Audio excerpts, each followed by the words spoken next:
Queridos irmãos, hoje, no dia 28 de maio de 2011, os irmãos se lembram de 2011, os irmãos se lembram o que aconteceu? Era um sábado, vai a dica. Hã? Posse do quê? Foi o dia que formalmente eu fui ordenado aqui como pastor, fui empossado como pastor da igreja. São exatos 7 anos e 7 dias atrás, não é? E hoje, meus irmãos, eu quero dizer aos irmãos, num misto de alegria e de pesar, que eu deixarei de ser o pastor dessa comunidade local. Ah, que triste. Então, nesse misto de pesar e de tristeza, mas também de alegria, eu quero comunicar formalmente aos irmãos, publicamente. Alguns irmãos já sabiam disso há pelo menos uma semana, que eu deixarei de ser o pastor dos irmãos em pouco tempo. Em pouco tempo eu deixarei de ser o pastor dos irmãos. Essa decisão, meus irmãos, eu tomei essa decisão junto com minha família e outros irmãos por 3 razões basicamente. Eu quero explicitar quais são essas razões. A primeira razão é porque eu preciso cuidar da minha saúde. Eu estava protelando isso, estava tentando me manter trabalhando, produzindo, enquanto tentava fazer com que a saúde melhorasse. Mas eu já percebi, e alguns fatos também reforçaram essa realidade de que eu preciso me abster do ministério por um tempo, para poder cuidar de mim, para poder recuperar a minha saúde, e então, futuramente, no tempo certo, no tempo de Deus, especialmente, eu poderei voltar. Então, a primeira razão é essa, basicamente. A segunda razão é porque eu preciso cuidar da minha família. Minha família precisa muito de mim nesse momento. Sempre precisa, né? Obviamente. Mas algumas coisas em casa precisam de uma atenção especial. E a minha família é, de fato, meu primeiro ministério. E a terceira coisa, meus irmãos, que me levaram a essa decisão, eu acredito que eu cumpri o propósito de Deus aqui na igreja. Eu acredito que eu fiz a minha parte. Eu acredito que eu fui até onde eu podia. Eu acredito que Deus já me usou o que Ele queria usar. Então, quando eu converso com o chefe fala assim: fique em paz, filho, está tudo bem, eu já usei você no que eu queria. Então, a minha consciência, o meu coração descansam nessa opinião de Deus a meu respeito. Eu pedi que a Ed viesse, e hoje o Lucas, felizmente, está aqui conosco. Não sou só eu que sinto isso, eles também estão bem emotivos e também sentidos. Até porque, meus irmãos, nesses 15 anos de ministério formal, essa é a primeira vez que eu deixo uma igreja voluntariamente. Assim, por necessidade, basicamente por necessidade de saúde. Então, se dependesse de mim, eu não saía daqui de jeito nenhum, né? Se dependesse do meu desejo, eu ficava por aqui mesmo, e os irmãos iam ter que me aguentar mais alguns anos aí. E eu tenho uma certeza muito grande que Deus colocará aqui, nesse lugar, né, uma outra pessoa que vai cuidar dos irmãos, espero que melhor do que eu pude fazer, tá bom? Deixa eu tomar um ar aqui agora, e vamos lá. Eu vou pregar, meus irmãos, por 3 vezes daqui até o final. Se tudo estiver certo, domingo que vem eu prego, no outro domingo, dia 17, é o culto de despedida nossa aqui da igreja. Então eu prego hoje, domingo que vem e no próximo domingo. E eu então já pensei nas 3 mensagens. Deus trouxe ao meu coração pelo menos 3 textos básicos, e eu queria pedir aos irmãos o direito, a liberdade de, nessas 3 últimas mensagens, personalizar o Evangelho, as Escrituras, exemplificar, trazer para próximo de nós fatos e memórias que nos envolveram, que fizeram parte da nossa história nesses últimos 7 anos. Eu não costumo colocar a minha vida em foco nas mensagens. Eu não costumo aproximar as Escrituras daquilo que eu fiz ou estou fazendo, e etc., né?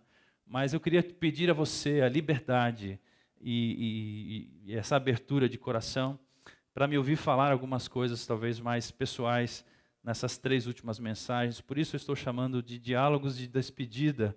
Esse é o primeiro diálogo de despedida que eu tenho com os irmãos e vou fazê-lo por mais 2 vezes, tá bom? Filipenses capítulo 1, do verso 1 ao verso 11, diz assim o texto sagrado. Paulo e Timóteo, servos de Cristo Jesus, a todos os santos em Cristo Jesus que estão em Filipos, com os bispos e diáconos, a vocês graça e paz da parte de Deus, nosso Pai, e do Senhor Jesus Cristo. Agradeço a meu Deus toda vez que me lembro de vocês. Em todas as minhas orações em favor de vocês, sempre oro com alegria, por causa da cooperação que vocês têm dado ao Evangelho, desde o primeiro dia até agora. Estou convencido que aquele que começou boa obra em vocês vai completá-la até o dia de Cristo Jesus. É justo que eu assim me sinta a respeito de todos vocês, uma vez que os tenho em meu coração, pois quer nas correntes que me prendem, quer defendendo e confirmando o Evangelho, todos vocês participaram comigo da graça de Deus.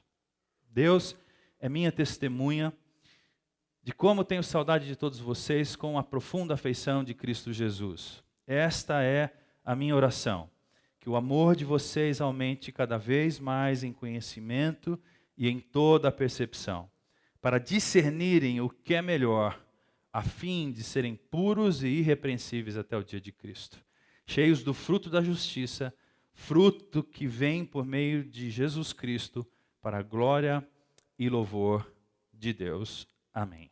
Amém. Vamos orar mais uma vez. Senhor, me ajuda, porque o Senhor sabe que eu estou bem emocionado e preciso da Tua serenidade, Pai. Em nome de Jesus, use esse tempo para a Tua glória. Amém. Amém. Deixa eu tomar um golinho de água aqui.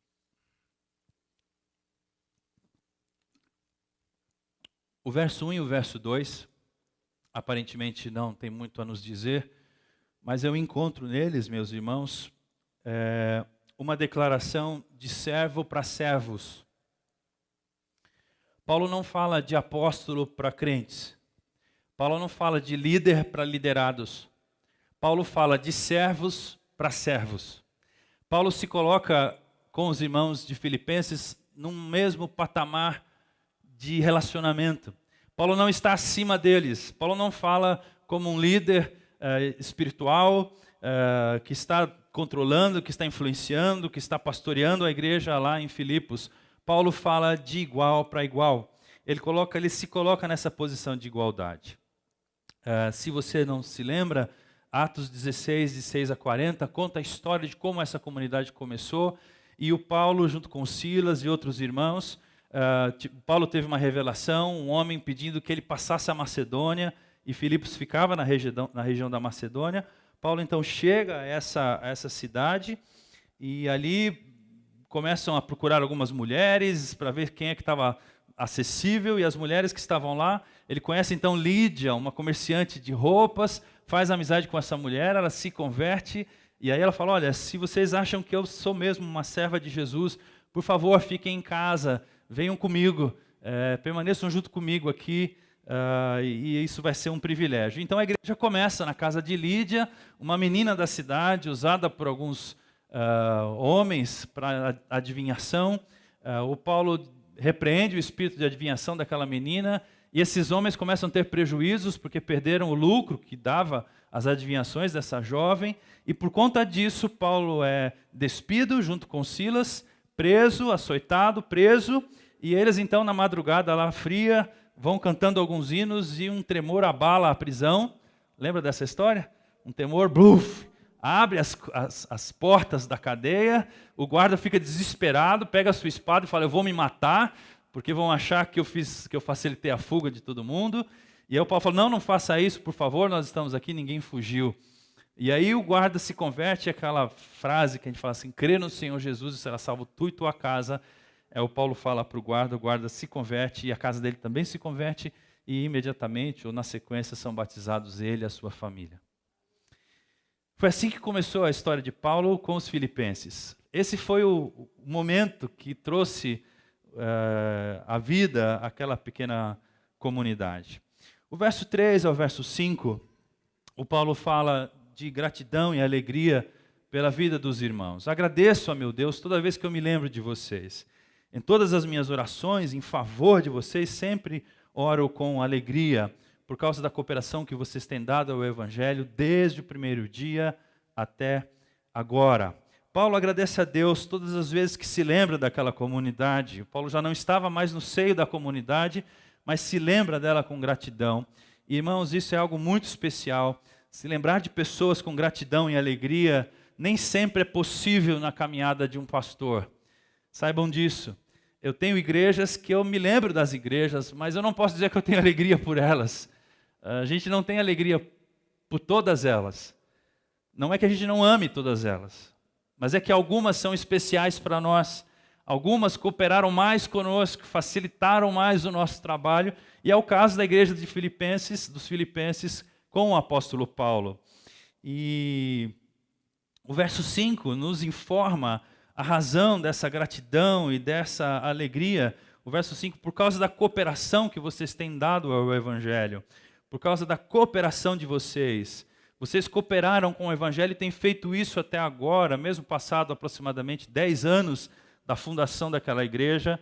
O apóstolo Paulo afirma que os filipenses continuam cooperando com o Evangelho. Não com ele, não com a vida dele, não com o sustento dele. É muito interessante isso, porque a igreja de Filipenses foi a que mais contribuiu economicamente para o sustento de Paulo, mas ele não enxerga isso no sustento pessoal. Os irmãos fizeram isso, cooperaram com o Evangelho enquanto me sustentaram.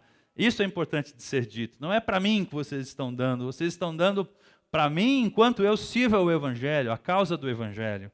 Isso é muito importante. Não era fácil ser um mensageiro do Evangelho nos dias de Paulo. A própria história de como a igreja nasceu, e os crentes de Filipos também estavam vivendo a mesma perseguição que se abateu sobre Paulo, agora se abatia sobre a igreja. Não era fácil ser crente naquele contexto histórico, social. Hoje, as circunstâncias culturais são bem diferentes, mas, irmãos, encontrar uma igreja que coopera com o Evangelho está cada dia mais difícil. Parece uma contradição de termos. Mas, pastor, toda igreja coopera com o Evangelho. Não necessariamente. Não necessariamente. Cooperar com o Evangelho tem a ver com pelo menos 3 coisas. Primeiro, tem a ver com viver o próprio Evangelho e ser minimamente coerente com ele. Isso é um desafio individual para cada um de nós, mas também é um desafio coletivo. Quando a igreja minimamente consegue encarnar, viver, experimentar o Evangelho, colocar o Evangelho na rua, no bairro, quando a igreja consegue ser presente, minimamente coerente com o que ela fala, isso já é uma grande cooperação com o Evangelho. Nós já fazemos um grande serviço a Deus quando minimamente somos coerentes com a natureza do Evangelho. E, meus irmãos, isso não é fácil, porque a igreja vive dias difíceis. Ou a gente se fecha para nos proteger da cultura, do pensamento moderno, ou a gente se abre totalmente e todo esse modernismo, esse mundanismo entra para dentro da igreja, a gente ganha a cor do mundo. Viver o Evangelho não é fácil para você, para mim e nem para nós, enquanto igreja. É um grande desafio vivermos o Evangelho, cooperarmos com o Evangelho hoje. Cooperar com o Evangelho tem a ver com amar, sofrer e ajudar as pessoas enquanto se caminha com elas por amor a Cristo, sem se aproveitar delas. Está aqui um outro desafio. Cooperar com o Evangelho envolve você se doar às pessoas. Nós queremos uma dose de Evangelho que seja suficiente para me fazer feliz, mas que não seja exagerada para me fazer me doar aos outros. Nós queremos um Evangelho que seja suficiente para me levar para o céu, mas não queremos um Evangelho que nos faça perder a vida aqui. Nós queremos continuar com a vida aqui. Oi, Lúcia. Você chegou ao meu coração. Irmãos, vocês já viram essa menina falando? É uma coisa de louco, né? É a Lúcia. Então é isso que nós queremos. Então, quando nós encontramos uma comunidade que se dispõe a amar, que se dispõe a sofrer, que se dispõe a ajudar as pessoas, caminhando com elas por amor a Cristo, isso é uma grande cooperação com o Evangelho. A terceira coisa que eu penso ser cooperar com o Evangelho tem a ver com sustentar pessoas para que o Evangelho possa ser proclamado e repartido. Eu me lembro de uma das nossas reuniões de liderança, onde precisamos fazer algumas adequações nas nossas contas, alguns cortes, e vieram vários cortes. Especialmente os cortes, assim, não dava para cortar papel higiênico, não dava para cortar o básico, a conta de luz, a conta de água. E os irmãos das finanças tentando achar alguma gordura para cortar. E aí foi trazido para a pauta, olha, vamos ter que cortar aqui alguns missionários, pastor, né? Pelo menos a metade das contribuições e tudo mais.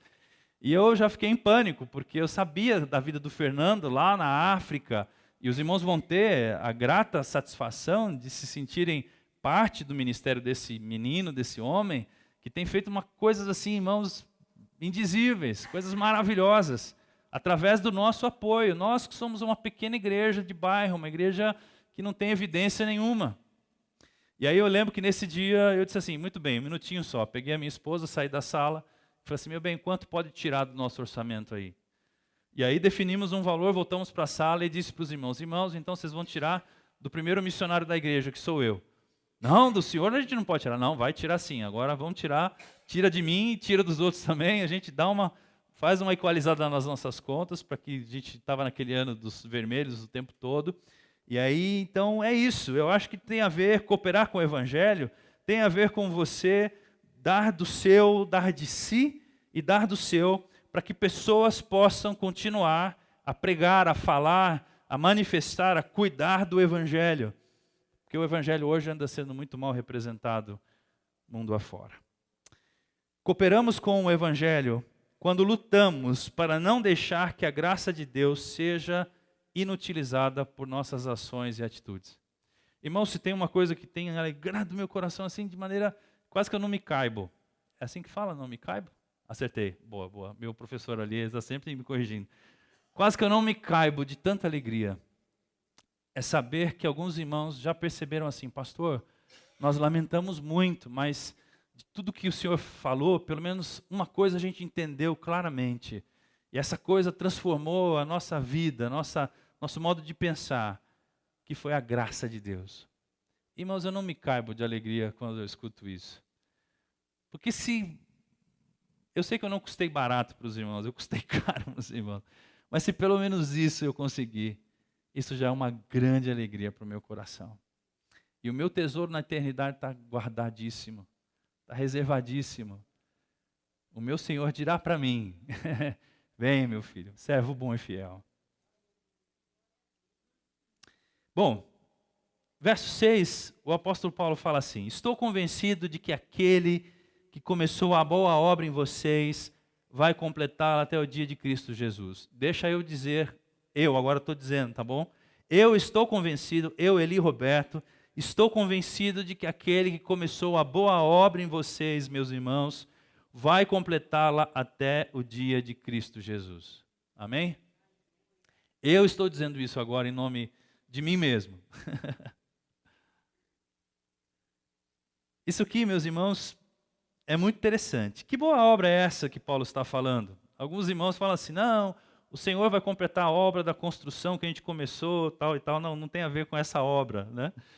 Não, se Deus quiser, o Senhor vai completar, eu vou terminar minha faculdade um dia, o Senhor vai completar a obra que Ele começou. Não é essa obra de que Paulo está falando. Que obra é essa que o apóstolo Paulo está falando? O apóstolo Paulo está dizendo assim, estou convencido de que aquele que começou a boa obra em vocês vai completá-la. Que boa obra é essa? Essa boa obra, meus irmãos, é simplesmente a nossa conformação à semelhança de Jesus, sem dúvida alguma. Quando nós aceitamos a Cristo como Senhor de nossas vidas, no dia seguinte nós não somos outras pessoas. No dia seguinte nós temos outra pessoa em nós, a presença da pessoa do Espírito Santo, a nos conduzir a uma nova vida, a uma vida de transformação. Essa boa obra, essa reconstrução, essa mudança, essa transformação, essa metanoia que Deus está promovendo em nós. O Paulo está dizendo assim: eu tenho certeza que o Senhor vai continuar e vai concluir a boa obra que Ele está fazendo em vocês. Isso, meus irmãos, Romanos 8, 29 vai dizer: pois aquele que de antemão conheceu, também os predestinou para serem conformes à imagem de seu Filho. Essa é a boa obra. E eu faço aqui menção das palavras da nossa querida irmã Emília, recentemente, dizendo assim: pastor, não tem obra igual a esta no mundo. Essa obra de mudar a gente, essa obra de Deus nos transformar de glória em glória, de fé em fé, de água viva em água viva. Não tem obra igual a essa, pastor. É disso que o apóstolo Paulo está falando, meus irmãos. O Paulo está convencido de que o próprio Deus que começou a boa obra de nos transformar à semelhança de Jesus, será Ele mesmo que vai concluí-la. E isso aqui é uma coisa libertadora para qualquer ministro do Evangelho. Escute isso, Francisco. Isso aqui é uma coisa libertadora para qualquer ministro do Evangelho. Sabe por quê? Primeiro, quem começou a obra de Cristo na vida de alguém não fui eu. Tenho nada a ver com isso.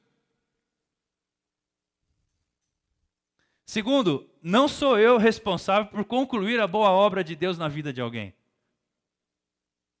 O que Paulo está dizendo: Deus começou a boa obra e é Ele que vai concluir essa obra. Ninguém está subordinado a uma outra pessoa. Não fui eu que comecei essa boa obra. Eu cooperei com Deus para que essa obra acontecesse, talvez. E eu espero ter feito isso. Mas não sou eu responsável por ela. Isso é libertador, meus irmãos. Esse peso não é meu. Ele seria grande demais para um homem suportar. Então esse peso não é meu. O Paulo sabe que ele não é o responsável pelo processo de transformação da vida de ninguém. No entanto, ele está bem consciente, muito consciente, de que cooperar com o Evangelho tem o seu preço. Por isso, lá em Gálatas, ele fala assim: meus filhinhos, por quem de novo sinto dores de parto, até que Cristo seja formado em vós. Irmãos, eu perdi as contas de quantas dores de parto eu já senti. Eu perdi as contas. A gente perde as contas. Porque a gente acompanha essa obra de Deus na vida das pessoas. A gente percebe que Deus falou com as pessoas. A gente percebe quando as pessoas acolheram a vontade de Deus, a palavra de Deus, e começaram a lutar para mudar, e começaram a tentar, fazer a coisa certa. E aí você fica ali estimulando aquilo para que Cristo cresça, Cristo nasça dentro das pessoas, que Cristo domine suas paixões, que Cristo domine seus desejos. A gente fica ali acompanhando aquilo tudo de perto, como se fosse uma mãe prestes a dar a luz, e a gente sente as dores de parto. A gente sente essas dores como se fossem dores de parto. Quando eu penso, meus irmãos, nas coisas que me envolveram nesses últimos 7 anos, eu percebo que a maior parte do meu tempo e das minhas energias estavam relacionadas a esta boa obra de Cristo dentro dos irmãos. Dentro de nós, dentro de mim também. Eu temo por ter falhado na administração de bens aqui na igreja. Eu temo por ter falhado na administração de programas e outras coisas. Mas quanto à obra de Deus, a obra de Cristo dentro dos irmãos, eu não tenho temor dentro de mim. Eu não tenho nenhum pesar. O verso 7 vai dizer assim: é justo que eu assim me sinta. É justo que eu esteja alegre e agradecido por vocês, meus irmãos. É justo que eu assim me sinta a respeito de todos vocês, uma vez que os tenho em meu coração, pela seguinte razão: quando quer nas minhas correntes que me prendem, porque o Paulo estava preso em Roma escrevendo essa carta aos Filipenses, quer defendendo e confirmando o Evangelho, todos vocês participaram comigo da graça de Deus. Aqui, meus irmãos, não é algo do Paulo para os irmãos, é algo dos irmãos para o Paulo. Aqui, o Paulo está dizendo assim, irmãos, é justo, é coerente, é correto que eu me sinta assim. A palavra aqui, justo, tem a ver com apropriado. É apropriado que eu me sinta assim. Porque os irmãos tomaram parte comigo nas minhas dificuldades. Os irmãos me abençoaram. Os irmãos abençoaram minha família. Os irmãos entraram nas minhas lutas. Os irmãos cooperaram para que o evangelho fosse pregado. E isso, eu não tenho como não agradecer por isso. Eu não tenho como não agradecer a Deus e me alegrar quando lembro dos irmãos. Os irmãos fizeram isso por mim. E por isso é justo. A palavra justo aqui, como eu disse, é sinônimo de apropriado e merecido. Eu diria que é merecido porque esse sentimento do Paulo tem raízes na vida que ele teve, na realidade que ele viveu com os irmãos de Filipe. Ele é apropriado porque o Paulo, os irmãos de Filipos moravam no coração de Paulo e Paulo morava no coração dos irmãos de Filipe. É justo que eu me sinta feliz, porque minha vida está partilhada com vocês. Eu estou no coração de vocês e vocês também estão no meu coração. Por isso eu posso me sentir. É justo que eu me sinta feliz e grato a Deus por vocês. E é justo porque os filipenses viveram esses dias ao lado do Paulo. E acima de tudo é justo porque eles experimentaram juntos a graça de Deus. Que sentença maravilhosa é essa? Todos vocês participaram comigo da graça de Deus. É justo que eu me sinta feliz, agradecido a Deus por vocês, porque nós tivemos uma experiência com a graça de Deus juntos. Isso é maravilhoso, meus irmãos. Isso é maravilhoso. O verso... aliás, antes de passar do verso para o próximo verso, o verso 8... aliás, vamos ao verso 8. Diz assim: Deus é minha testemunha de como tenho saudade de todos vocês com a profunda afeição de Cristo.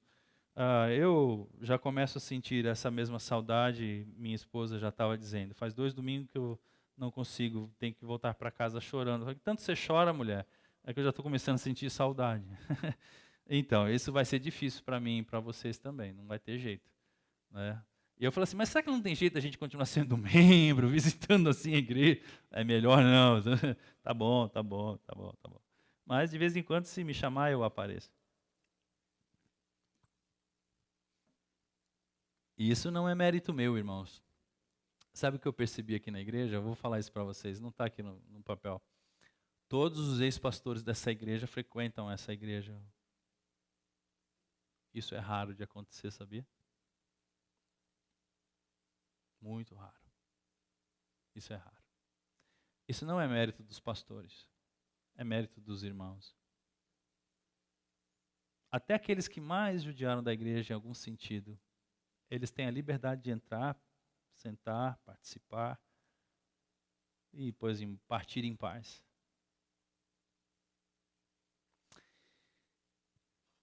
A Bíblia, a mensagem, traduz o verso 8 dessa forma. Olha que coisa bonita, meus irmãos. Ele sabe quanto eu amo vocês e quanto sinto falta de vocês. Às vezes chego a pensar que amo vocês tanto quanto a Cristo. Que coisa louca isso, né? A versão mais antiga vai dizer assim: eu tenho saudade de todos vocês com a profunda afeição de Cristo Jesus. Eu fiquei pensando assim, nem escrevi nada. Como seria essa profunda afeição de Cristo Jesus? Vou falar de outra forma. Como seria esse profundo afeto de Cristo Jesus?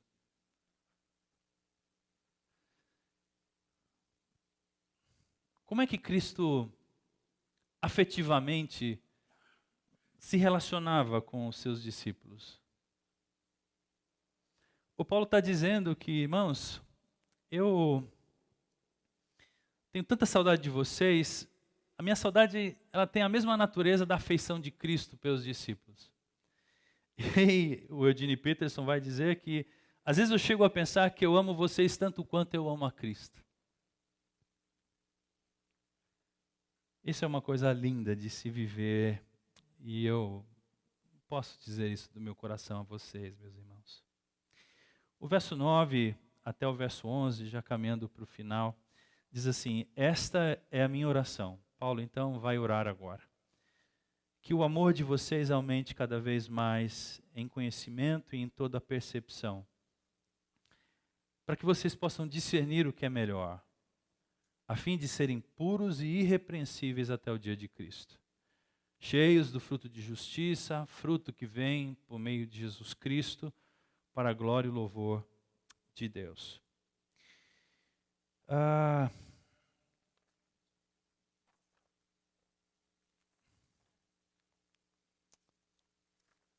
Eu tinha um testemunho aqui, eu me perdi, passei pelo testemunho e não vi. Ah, sim. Lembra que eu falei agora há pouco do cooperar com o Evangelho? Lembra? O Paulo falou assim: olha, irmãos, essa alegria que eu sinto é porque vocês, desde o primeiro momento, cooperaram comigo no Evangelho, desde o primeiro dia. Eu queria exemplificar isso aqui, eu não posso pular isso aqui não. Deixa eu te contar uma história. Eu não vou contar o santo, mas vou só contar o milagre. Tá bom? Pouco antes da gente vir para cá, uma outra igreja nos convidou para participar de uma sucessão pastoral lá. E naqueles dias, a Rebeca tinha engravidado do Adair. O Adair não era crente. Ou melhor, ele era crente, mas não era um convertido a Jesus, como nós entendemos que toda pessoa deve ser. Ou que Deus espera que sejamos. E aí, ela já estava longe da igreja há muito tempo. Porque ela viu tanta coisa, a gente passar por tanta coisa, e é difícil para uma criança, uma adolescente, discernir, isso aqui é a igreja de Cristo, por isso vale a pena morrer. Mas é difícil para uma menina ver seu pai, sua mãe, sua família sofrer e querer continuar no mesmo ambiente. Foi difícil para ela isso. E ela viveu os nossos piores anos. E aí, eu fui chamado lá para pregar 1, 2 vezes e tal, e numa reunião de homens, eu falei assim: irmãos, eu gostaria de compartilhar com vocês, uma reunião fechada. Olha, minha filha acabou de ficar grávida, né? E assim, assado, contei o que estava acontecendo. Depois daquele dia, o processo de sucessão esfriou. E passado alguns dias, o irmão encarregado pelo processo de sucessão me ligou. E falou assim: pastor, eu estou ligando para o irmão para dizer que nós não vamos convidar o irmão para ser nosso pastor. Eu falei: olha, eu já imaginava, porque faz tempo que vocês não me ligam mais, imaginei que ficou por aí mesmo. Então, mas é que nós queremos dizer por quê. Eu falei: por quê, irmão? É porque a sua filha engravidou. Se o senhor não sabe cuidar nem da sua filha, como é que o senhor vai cuidar da igreja?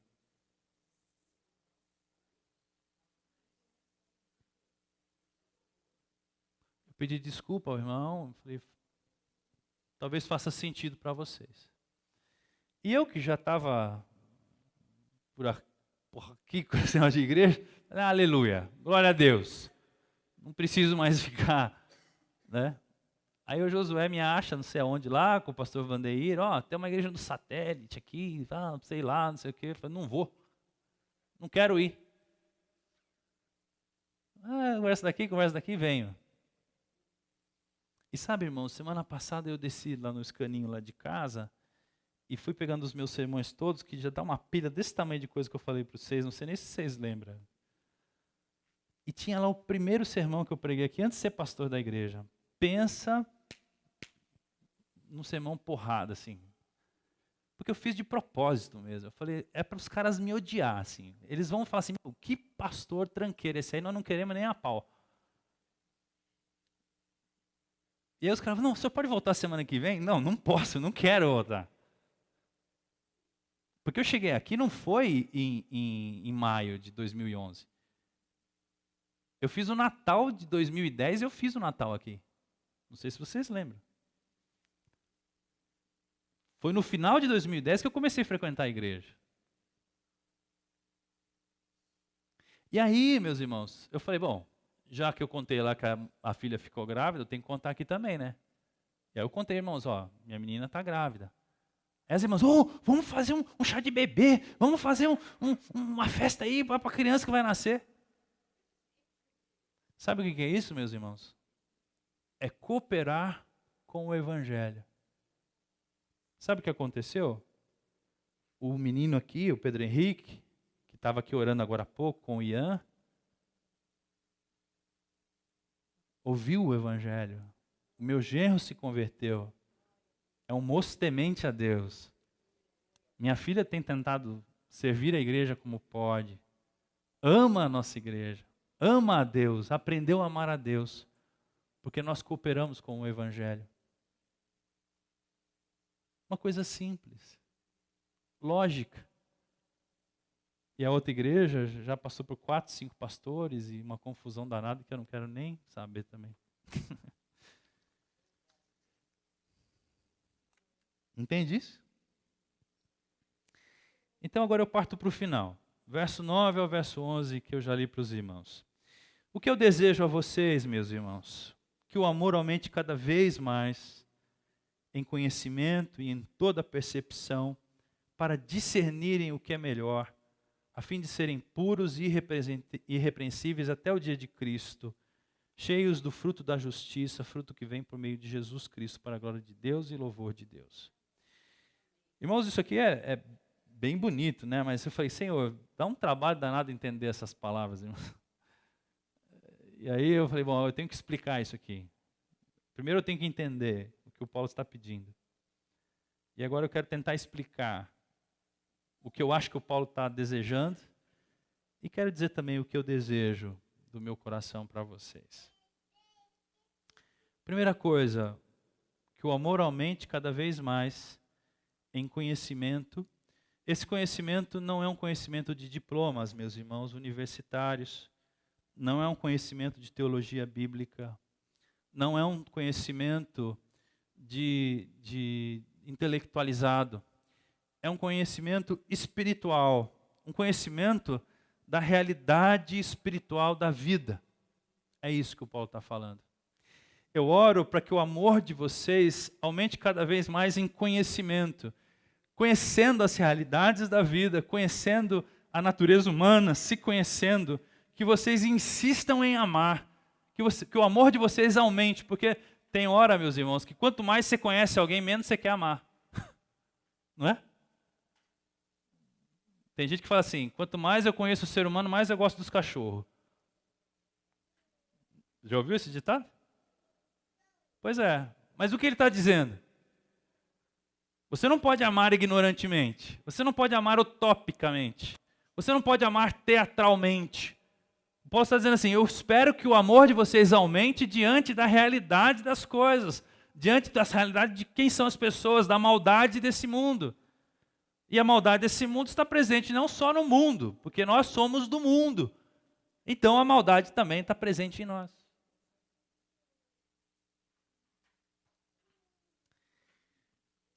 Aos Colossenses, o Paulo diz assim, por essa razão, desde o dia em que o ouvimos, não deixamos de orar por vocês e de pedir que sejam cheios do pleno conhecimento da vontade de Deus.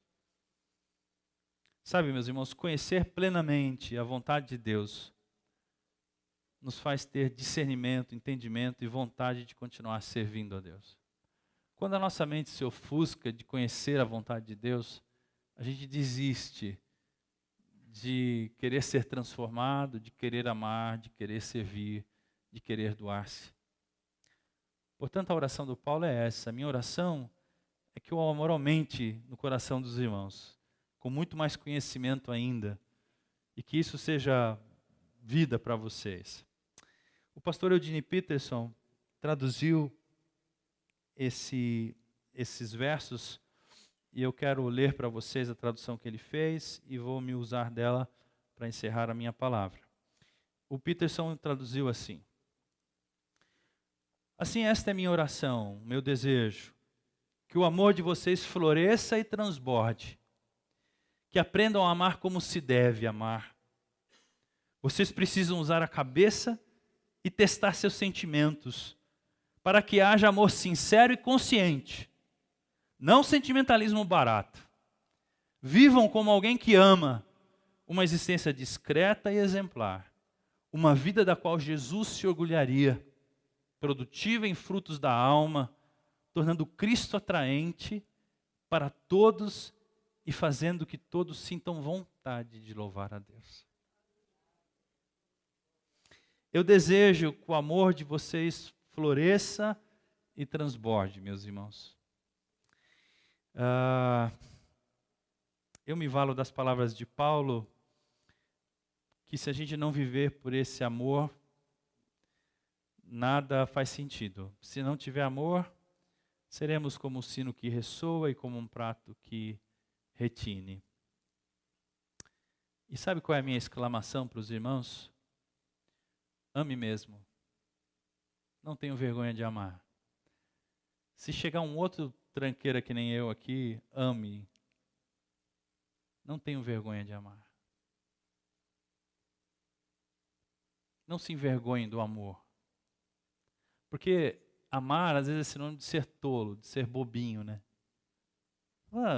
Faz o que quer na igreja, pinta, borda, a igreja não faz nada, essa igreja é tonta, não tem disciplina, não tem cabresto. Deus não nos chamou para pôr cabresto em ninguém. Deus nos chamou para amar as pessoas. Amem mesmo. Nem que isso custe o status social, o status quo.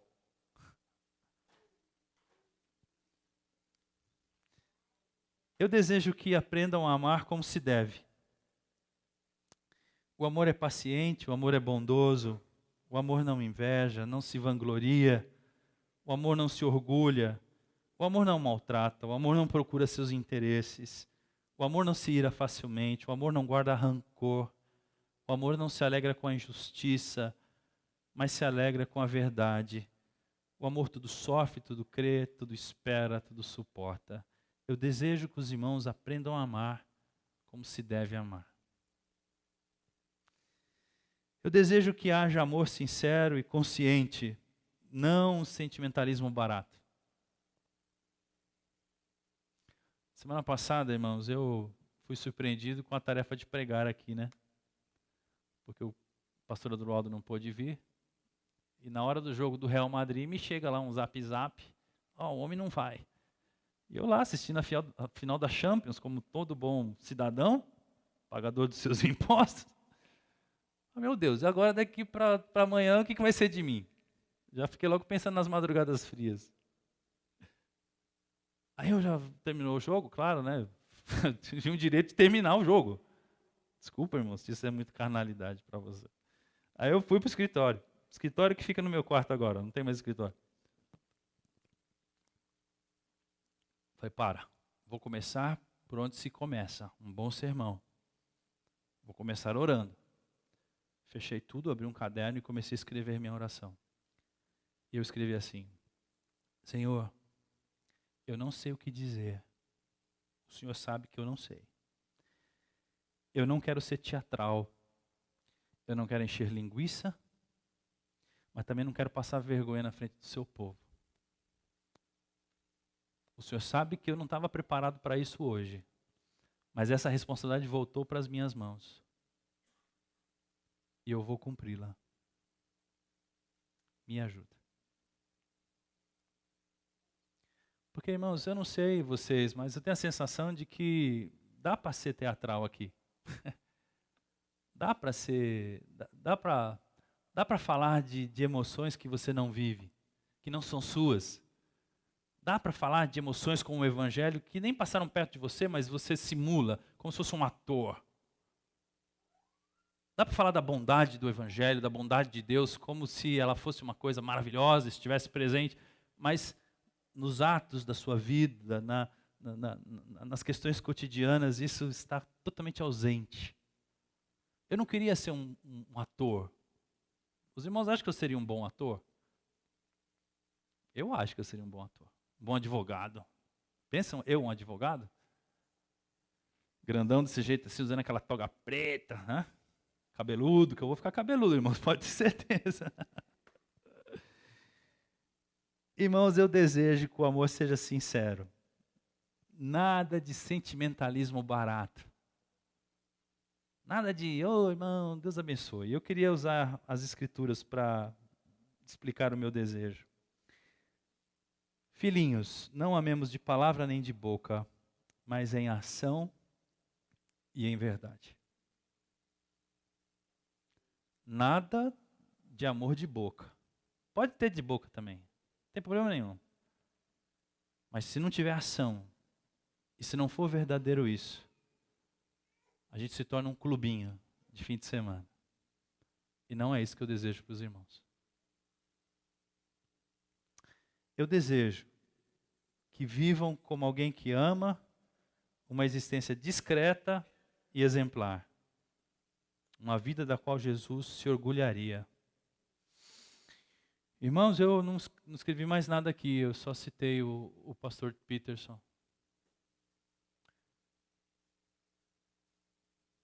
Mas eu desejo mesmo que Jesus olhe para vocês e diz assim, eu tenho orgulho daquele povo. Eu me orgulho de ter sido pastor dos irmãos. Muito mesmo. Estou nem aí para as estatísticas de crescimento de igreja, sabia? Estou nem aí se os caras da minha geração acham que a igreja fica num bairro escondido atrás do autódromo.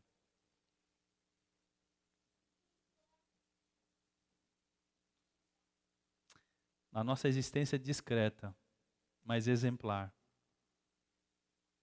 E eu acho que nós temos uma vida que tem orgulhado a Jesus Cristo. E por último, eu desejo que tenham uma vida produtiva em frutos da alma, tornando Cristo atraente para todos e fazendo que todos sintam vontade de louvar a Deus. O apóstolo Paulo vai dizer que o fruto do Espírito é amor, alegria, paz, paciência, amabilidade, bondade, fidelidade, mansidão, domínio próprio. Contra essas coisas não há lei. Os que pertencem a Cristo crucificaram a carne com suas paixões e os seus desejos. E se vivemos pelo Espírito, irmãos, andemos também pelo Espírito. Eu desejo que os irmãos se lembrem sempre de que se tem alguma coisa boa em nós, não fomos nós que produzimos. Isso são frutos do trabalho de Jesus. É um fruto com muitas qualidades que nascem do Espírito de Deus. Não é do nosso mérito, do nosso esforço, da nossa capacidade. Não é porque somos bons. É porque Deus é bom e teve misericórdia de nós. Que os irmãos tenham uma vida produtiva em frutos da alma, tornando Cristo atraente às pessoas, para que elas sintam vontade de louvar a Deus. Amém? Assim seja. Assim seja. Senhor, muito obrigado por essa manhã.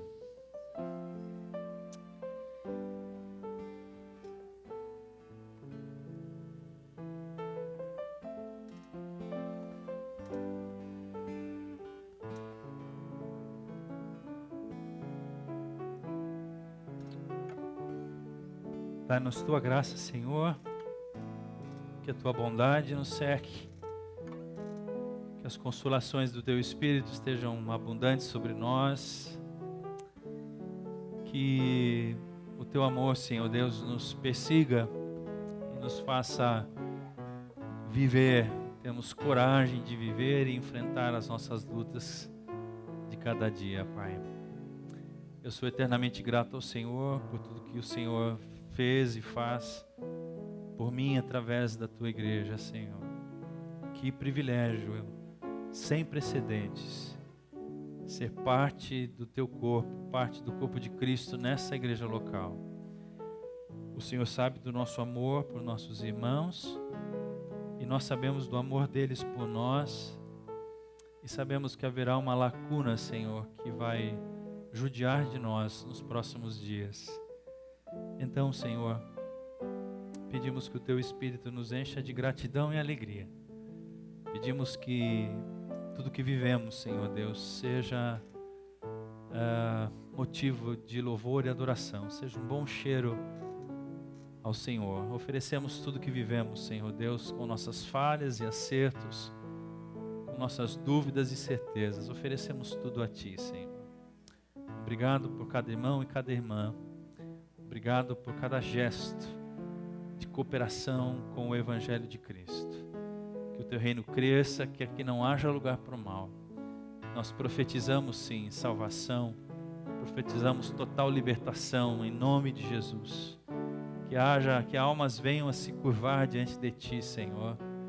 E que, como lemos ainda há pouco, muitas pessoas olhando para nós queiram louvar a Deus por esse modo como nós temos vivido.